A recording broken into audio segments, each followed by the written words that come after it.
بچے مسیح کے پاس آنا چاہتے تھے اور مسیح نہیں چاہتے تھے کہ بڑے بچوں کو ان کے پاس آنے سے روکنا۔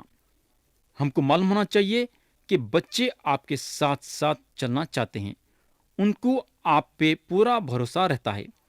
آپ کے اشارے پہ بچے چلنے والے ہیں، آپ جو بولے بچے کرنے کے لیے تیار ہیں۔ میرے بھائی، خدا آپ پہ رحم کرے اگر بچوں کو آپ خدا کے پاس نہیں لاتے ہیں تو۔ میرے دوست، بچے بھی خدا کے پاس آنا چاہتے ہیں، یاد رکھو، مگر شاید کوئی یہ بولیں گا کہ بچوں کی طبیعت گری ہوئی طبیعت ہے، یعنی کہ ان میں بھی گناہ بھرا ہوا ہے، ان لوگ بھی گناہ کرتے ہیں۔ میں تو بولوں گا آپ کی یہ بات بالکل ٹھیک ہے، مگر ہم کو معلوم ہونا چاہیے کہ بچے جب تک بالغ نہیں ہوتے تو ان لوگ خدا کے حساب دہ نہیں ہیں۔ بچہ جب بالغ ہو جاتا ہے تو اس میں یہ سمجھ آ جاتی ہے، یہ سوچنے کے لیے کہ کیا اچھا ہے اور کیا برا ہے نا؟ مگر ہمارا فرض یہ ہے کہ بچوں کو خدا کے پاس لانا چاہیے۔ یہ ہوگا اب ہم کلام کے وہ حصے پہ آئیں گے جہاں مسیح سے ایک سردار روحانی زندگی حاصل کرنے کے بارے میں سوال کرتا ہے۔ ہم پڑھیں گے آیت 18 سے 30 تک۔ لکھا ہوا ہے، پھر کسی سردار نے اس سے یہ سوال کیا کہ اے نیک استاد، میں کیا کروں تاکہ ہمیشہ کی زندگی کا وارث بنوں؟ یسوع نے اس سے کہا، تو مجھے کیوں نیک کہتا ہے؟ کوئی نیک نہیں مگر ایک، یعنی خدا۔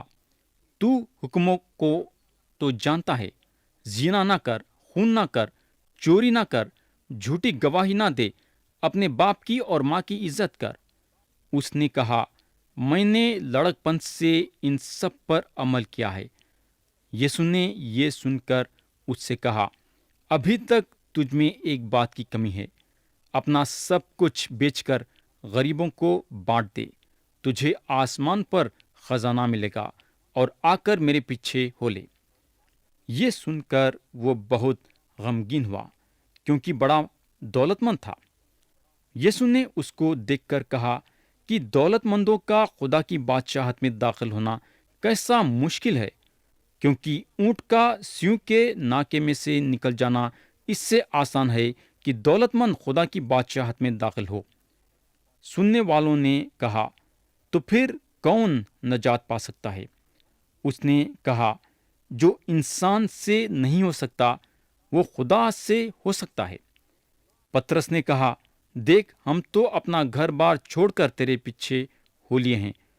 اس نے ان سے کہا، میں تم سے سچ کہتا ہوں کہ ایسا کوئی نہیں جس نے گھر یا بیوی یا بھائیوں یا ماں باپ یا بچوں کو خدا کی بادشاہت کے واسطے چھوڑ دیا ہو اور اس زمانے میں کئی گنا زیادہ نہ پائے اور آنے والے عالم میں ہمیشہ کی زندگی۔ پیارے بھائی اور بہن، یہ سردار کا واقعہ ہم کو متی کی انجیل اور مرقس کی انجیل میں بھی ملے گا۔ یہ ایک زبردست واقعہ ہے جہاں مسیح یہ سردار کے دل کے اندر کے بات کو کھوج کے نکالتے ہیں۔ یسوع مسیح یہ آدمی کی اس طریقے سے رہبری کر رہے تھے، یہ دیکھنے کے لیے کہ کیا یہ آدمی ان کو صحیح ڈھنگ سے پہچانتا ہے یا نہیں۔ انہوں یہ دیکھنا چاہتے تھے کہ یہ آدمی ان کو خدا کے حیثیت سے پہچانتا ہے یا نہیں۔ یا اگر ہم دیکھیں گے تو مسیح یہ سردار کے اوپر 10 حکموں کا جو دوسرا حصہ ہے اس کی روشنی ڈالے۔ پہلا حصہ جو ہے یہ بتاتا ہے کہ ایک آدمی خدا کے ساتھ کیسا رشتہ قائم کرنا چاہیے، یعنی کہ ایک آدمی کا رشتہ خدا کے ساتھ کیسا ہونا چاہیے۔ یہ سردار جو ہے 10 حکموں کے دوسرے حصے کو اپنے زندگی میں اپنایا، مگر پہلے حصے کو چھوڑ دیا۔ یہ سردار کا رشتہ خدا کے ساتھ ہونا چاہیے تھا، اور یہ بات کی کمی یہ سردار کی زندگی میں دکھائی دے رہی تھی۔ اور ہم کو معلوم ہونا چاہیے کہ یہ سردار ایک دولت مند انسان تھا، اور اس کی دولت اس کو روحانی زندگی حاصل کرنے کے لیے روک رہی تھی، اور ہو سکتا ہے کہ کوئی اور چیز دوسروں کو روحانی زندگی حاصل کرنے کے لیے روکیں گی۔ بولنے کا مطلب یہ ہے کہ اگر ایک آدمی اپنی دولت سے یا کسی چیز سے خدا سے بھی زیادہ محبت رکھتا ہے تو اس کو خدا کے بادشاہت میں داخل ہونا ناممکن کی بات ہے۔ یہاں اور ایک چیز جو ہم کو غور کرنے کی ہے وہ یہ ہے کہ یہ آدمی اپنے آپ کو مسیح کے حوالے نہیں کرنے کے باوجود مسیح اس سے محبت رکھے۔ تو میرے دوست، یہ سردار کی دولت اس کو مسیح سے الگ کر دی۔ اگر انہیں مسیح کے پیچھے چلتے رہتا تو گناہوں سے چھٹکارا پانے کے لیے مسیح کے صلیب کے پاس آتا تھا۔ کئی کو بولے تو اس وقت مسیح صلیب پہ اپنی جان دینے کے قریب میں تھے۔ یہ ہوگا اب ہم کلام کے وہ حصے پہ آئیں گے جہاں مسیح یریو میں ایک اندھے کو دیکھنے کی طاقت دیتے ہیں۔ ہم پڑھیں گے آیت 35 سے 43 تک، جو کہ یہ باب کے آخری آیتیں ہیں۔ لکھا ہوا ہے، جب وہ چلتے چلتے یریو کے نزدیک پہنچا تو ایسا ہوا کہ ایک اندھا راہ کے کنارے بیٹھا ہوا بھیک مانگ رہا تھا۔ وہ بھیڑ کے جانے کی آواز سن کر پوچھنے لگا کہ یہ کیا ہو رہا ہے۔ انہوں نے اس سے خبر دی کہ یسوع ناصری جا رہا ہے۔ اس نے چلا کر کہا، اے یسوع ابن داؤد، مجھ پر رحم کر۔ جو آگے جاتے تھے وہ اس کو ڈانٹنے لگے کہ چپ رہے، مگر وہ اور بھی چلایا کہ اے ابن داؤد، مجھ پر رحم کر۔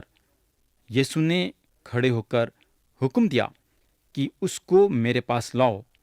جب نزدیک آیا تو اس نے اس سے یہ پوچھا، تو کیا چاہتا ہے کہ میں تیرے لیے کروں؟ اس نے کہا، اے خداوند، یہ کہ میں بینا ہو جاؤں۔ یسوع نے اس سے کہا، بینا ہو جا، تیرے ایمان نے تجھے اچھا کیا۔ وہ اسی دم بینا ہوگا اور خدا کی بڑائی کرتا ہوا اس کے پیچھے ہو لیا، اور سب لوگوں نے دیکھ کر خدا کی حمد کی۔ تو پیارے بھائی اور بہن، یہاں اگر ہم دیکھیں گے تو یہ اندھا آدمی مسیح کو ابن داؤد بول کے بلایا ہے۔ اس کا جو ہے مسیح کو ابن داؤد بولنا یہ ظاہر کرا کہ مسیح بادشاہ ہیں۔ یہ اندھے کو معلوم تھا کہ مسیح شفا دینے کی طاقت رکھتے ہیں، اس لیے جب لوگ اس کو روک رہے تھے تو بھی چلانے لگا۔ آہستہ سے نہیں بلکہ زور سے چلانے لگا۔ لوگوں کو جو ہے اس کو خاموش بٹھانا ناممکن کی بات تھی۔ یہ اندھے کو معلوم تھا کہ اس کو کیا ہونا ہے، اور سب سے بڑی چیز یہ ہے کہ اس کے دل میں ایمان تھا۔ اور ایک بات یہاں یہ غور کرنے کی ہے کہ یہ آدمی شفا پا جانے کے بعد مسیح کے پیچھے ہوگا، انہیں دیکھنے لگا اور اس کے کھلے ہوئے آنکھوں کے ساتھ مسیح کے پیچھے ہوگا۔ مگر اب سوال یہ پیدا ہوتا ہے کہ آگے چل کے یہ آدمی کیا دیکھنے والا ہے؟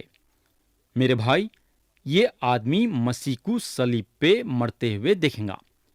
آج کئی لوگ اپنے زندگی میں یہ بات نہیں جانتے کہ مسیح ہر ایک انسان کے لیے ایک انسان بن کے یہ دنیا میں آئے اور ہر ایک انسان کے ہر ایک گناہ کی پوری قیمت صلیب پہ اپنی جان دے کے چکائے۔ یہ اندھا یسوع مسیح پہ ایمان لایا اور مسیح اس کے جسمانی آنکھاں کھول دیے۔ اگر آپ یسوع مسیح پہ ایمان لائیں گے تو انہوں آپ کے روحانی آنکھاں کھول دیں گے۔ میرے دوست، ہم سب روحانی طور سے اندھے ہیں، ہم کو روحانی طور سے دیکھنا ہے۔ تو کیا آج آپ یسوع مسیح پہ ایمان لانا چاہیں گے کیا؟